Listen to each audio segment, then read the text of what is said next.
Egypt's Al-Wadi Al-Jadid is an expanse of sand that covers nearly half the country.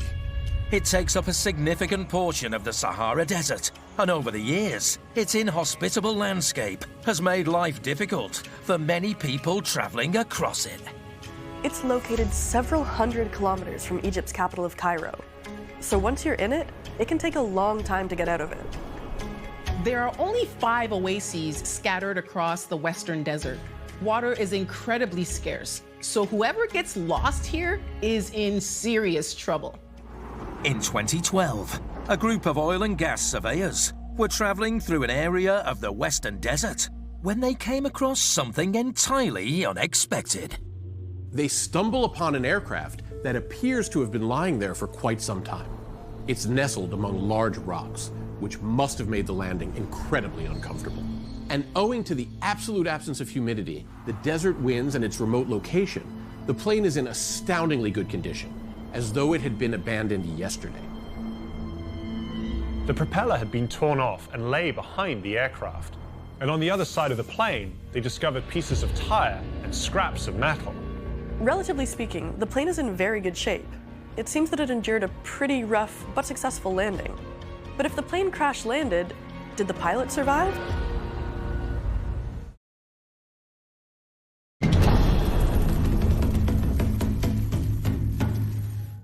After a well-preserved plane wreck was discovered in the middle of the Sahara Desert, a group of Italian archaeologists rushed to investigate. Upon arrival, they were immediately drawn to the cockpit. There are no decayed remains inside the plane, and there are no human remains found in the immediate vicinity, meaning the pilot probably survived the crash landing. There's only room for one man in the cockpit. So if there were to be remains at this site, they would be the remains of one person only. The plane was like a time capsule. Inside the cockpit, the switches and controls were still in the same position they would have been in when the plane crash landed. Mounted on each of the wings, there are 3 machine guns. And opening the ammunition compartments inside the wings reveals that it's loaded with live rounds for the 6 .50 caliber machine guns. The gun loading instruction panel is written in English. So, considering the apparent age of the plane, as well as the fact that these guns were primed for combat, it's safe to say that this plane flew for the Allies during the Second World War. In 1940, the Axis powers invaded North Africa in an attempt to staunch oil supplies that were being shipped to Britain from the Persian Gulf via the Suez Canal. By 1942, the Italians and Germans were locked in a desperate battle against the British at El Alamein. If the Germans were allowed to further advance, the essential Allied oil supplies and control of the Suez Canal would be in serious jeopardy. The Battle of El Alamein was the turning point of the war in North Africa.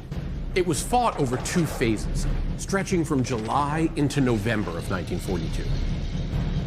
Could it be that this fighter was shot down at some point during the Battle of El Alamein?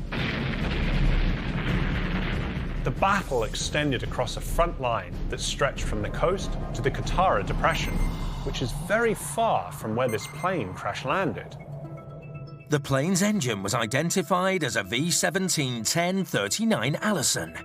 There were several Second World War-era planes that used this engine, but 3 of the most common were the American-designed P-38 Lightning, the P-51 Mustang, and the P-40 Kitty Hawk.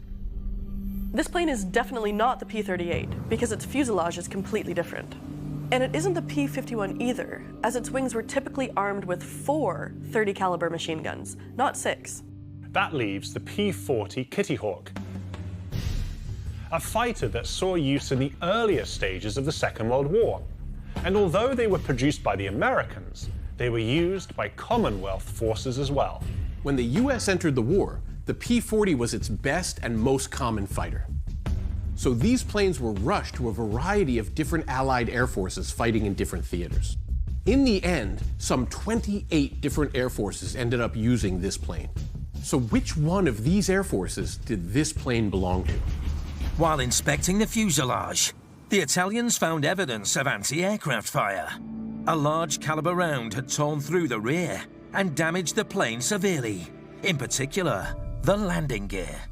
Although the landing gear is damaged, it's also out, so perhaps the plane was shot up while the wheels were down. Could it be that this fighter was heavily damaged in combat and had to perform an emergency landing all the way out in the middle of nowhere, hundreds of kilometers from the fighting? While searching for further clues as to who had piloted this plane and why it had landed in the middle of the Wadi al-Jadid, the archaeologists found a piece of tattered white silk by the aircraft's nose. White silk is interesting because we know that the English made parachute canopies out of silk until 1943, with nylon replacing it in the following years. This would coincide with our timeline of the Battle of El Alamein. So this is what remains of the pilot's parachute. He must have used it to protect himself from the sun. Out here, the heat can be absolutely excruciating, with temperatures easily reaching into the high 30s. Upon further examination, the Italians found the telltale symbol of the Royal Air Force under the wings, so it must have been flown by a British pilot. But why would the fighter be out here? The Battle of El Alamein and the rest of the North African campaign were fought closer to the coast, not hundreds of kilometers to the south. This is an impossibly unforgiving environment. And without water, a person can only survive for 3 days, if not less. The poor pilot would have known that he was in a race against time. It's impossible to even imagine what would have been going through his mind after crash landing out here. Despite no human remains, the archaeologists were sure they were in an area where someone would have suffered incredible physical and mental hardship. So they inspected all the surrounding debris, hoping for clues as to what had happened to the pilot. Beside the crash site, they discovered the aircraft's battery and radio. It appears that the pilot had removed the radio and rigged it to the battery to try to call for help.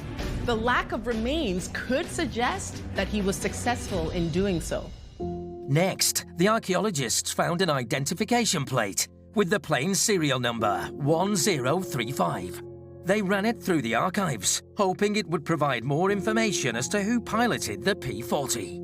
The records indicate that the plane was flown by 24-year-old Flight Sergeant Dennis Copping from Essex in England. He was a pilot in 260 Squadron and was part of the force that was tasked with preventing the Germans from reaching the Suez Canal.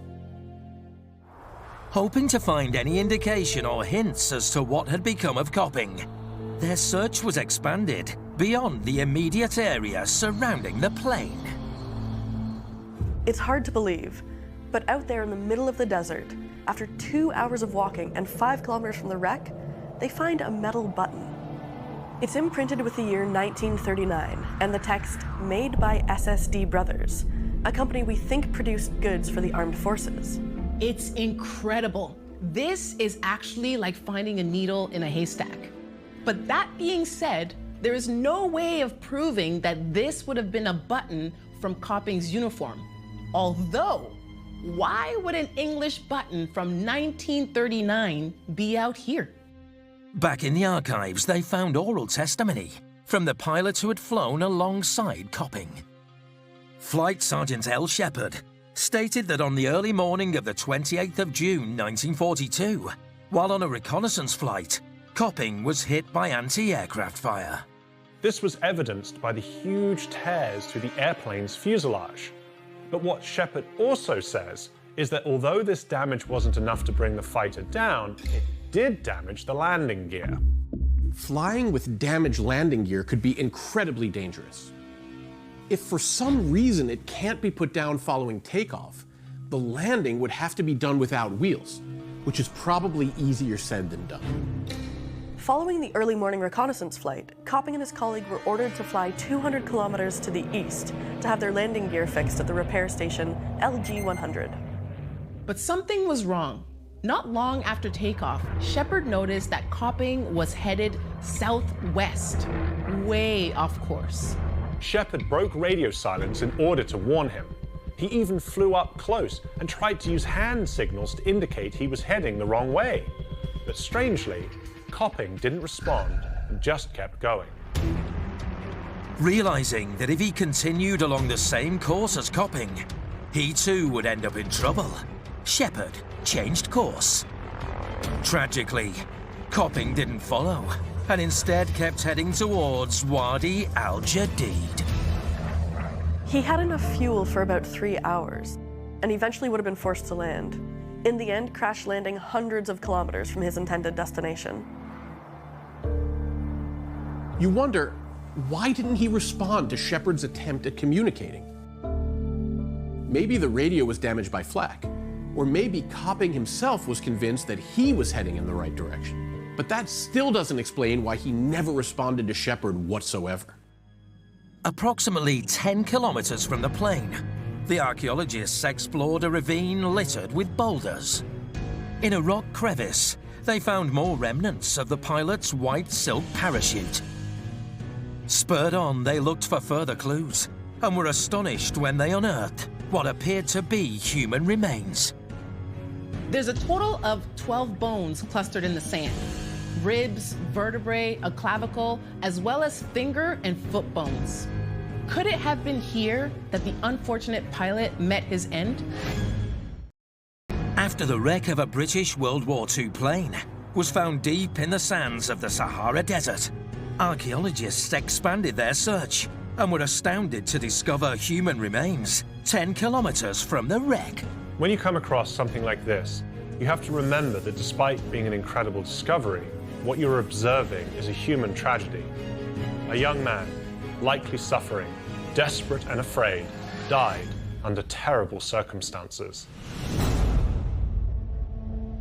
He probably came this way in an attempt to walk out of the desert, but he likely didn't have much water. And in this sun and heat, that doesn't give you much time.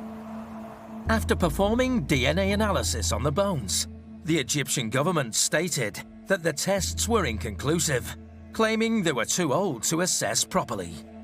This is a bit strange, because bones of fallen servicemen from the Second World War are frequently and accurately identified. And the Egyptians also say that the bones are all from the same person, even though they don't know who that person is. Even though the bones can't be identified, it doesn't discount the possibility that they are really Flight Sergeant Copping's remains. The official British position is that the bones aren't Copping's remains, and with this, appear to have put the matter to bed. So we may never know if this ravine in the Wadi Al Jadid really is his final resting place. But we can spare a thought for him and his family, and hope that they may one day receive a definitive answer. Flight Sergeant Copping made the ultimate sacrifice in an extraordinary effort that halted the German advance in North Africa, spelling the beginning of the end for the Axis powers. The Nazi armies were forced to retreat for 1,000 miles. They were hurled off the continent of Africa, never to return.